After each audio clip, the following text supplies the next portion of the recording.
Hey guys, this is OddOneGaming. This is going to be another Raid Shadow Legends video. Guys, we're back to talk about the Doom Tower today. And we all know that this rotation is basically the hardest one and the most annoying rotation of them all when it comes to the waves and to the bosses themselves. Like the secret rooms, they're like decent, I guess, compared to the other ones. They still have some difficult ones. But when it comes to the waves and the bosses, these are the most difficult ones, and obviously they require certain ideas, certain teams, or specific champions to beat. In the case of Bommal, there's like different ideas that circulate around the around the community. There's different videos out there, and like one of the most common ones are the solo strategies. Like I have, for example, for my account, I have a Samar, so I can solo it. It takes a while. I just put some champions alongside him. He put it to solo, and I'm done and dusted with it. But I was trying to think like, okay, let's see if there's different other ways we can tackle this one, or like maybe for myself that I might want to try and farm at a certain stage, even though I will not use this strategy but think of something else. Or maybe there's people that do not want to invest on different champions just specifically for a boss, like I did in my case, specifically leveled up and bought masteries for Samar just so I could solo Bommal. I say this quite a lot on my account, which is, I guess it's something for people that like don't spend that much in the game, or maybe they do not spend at all. Trying to find champions or use champions in certain builds that are gonna help you in like different areas of the game is extremely crucial. So basically I try to apply the same principle for this boss and for the team for this boss that I applied for the other things, like for other areas of the game. For example, I know arena or clan boss or secret rooms and faction wars and all those things. So the team that I want to show is basically, I just did it, I did it on stage 10 first with some different variations. But I said, okay, let me try the second team that I'm gonna play the videos, and you will see what I mean. I'm gonna play the videos after this one, and then I'm gonna come back and show the builds. But the teams that I'm talking about is going all out healers. So this is the team that I used to beat it on 50. Took me 17 minutes, 411 turns, but it was full auto. So the team was full auto. So I will play the run, I will let you guys see how it goes. I will show the clips of stage 10 with like, I had the first variation using Ninja, then I have a second team on stage 10, which was I think exactly this one. And then I'm gonna play with the run on 50, because I'm not gonna go through 17 minutes of smiling here on camera. And then I will be back and we will discuss about it. I'm gonna show you the builds. Be right back, guys.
And I am back, guys.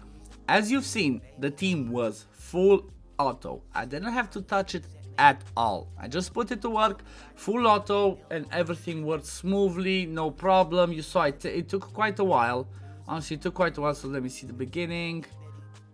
I want to see, yeah, okay, this is something that I think I've done wrong and I have to change myself.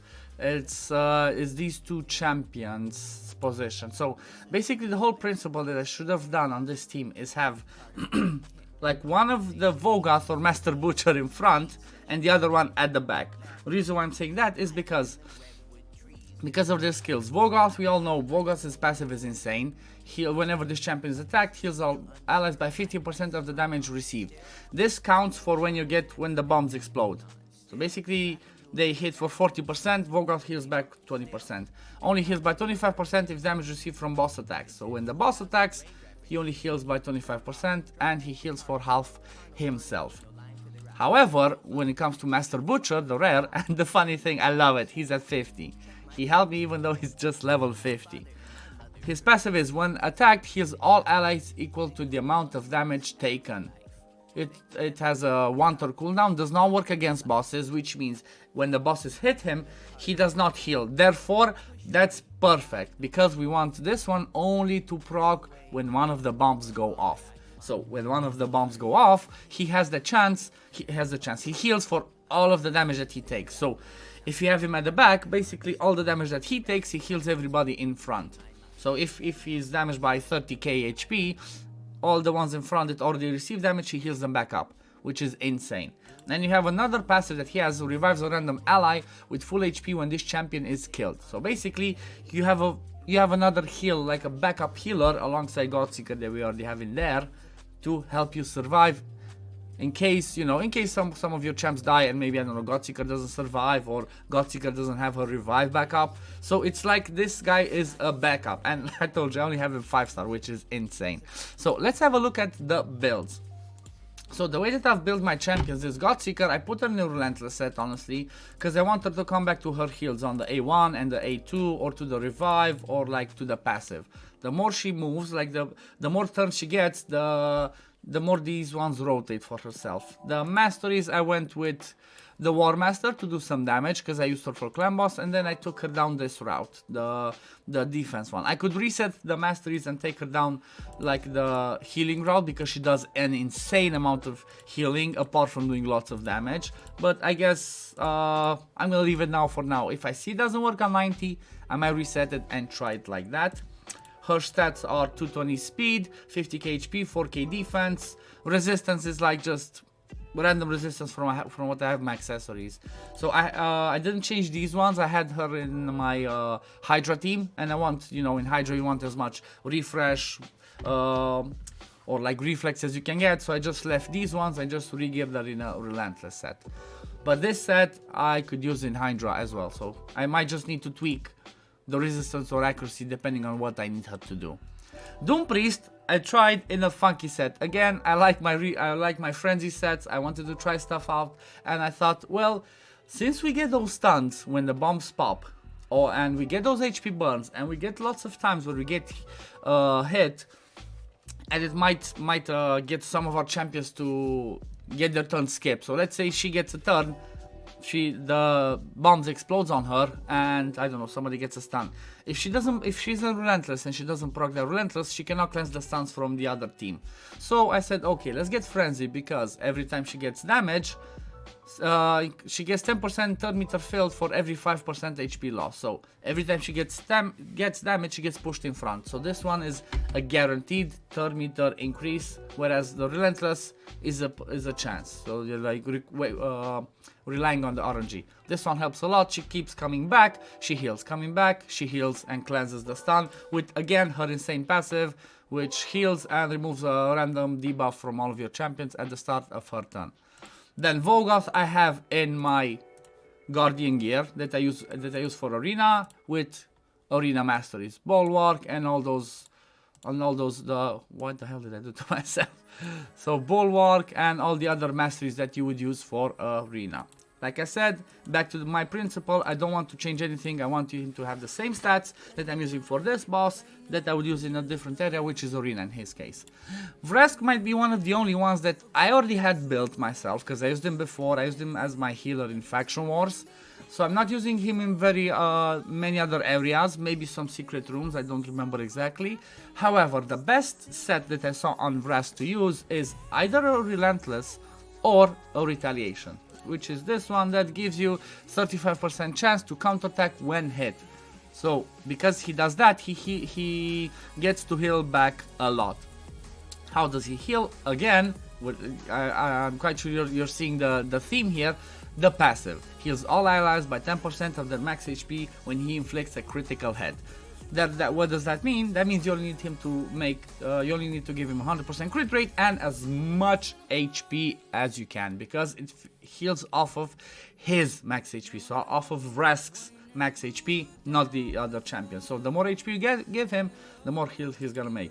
And I would recommend locking his, I don't think I did, I recommend locking his A2, just let him use his A1, because every time he crits, he gets 20% turn meter. So you need him to crit to heal, so he comes back to his A1 faster and faster. Masteries, I honestly didn't even do his masteries yet. If I would go the healing route, and then I would take him back into War Master. I would reset it. This is from a long time ago. And the last one, the level 50 Master Butcher, no masteries.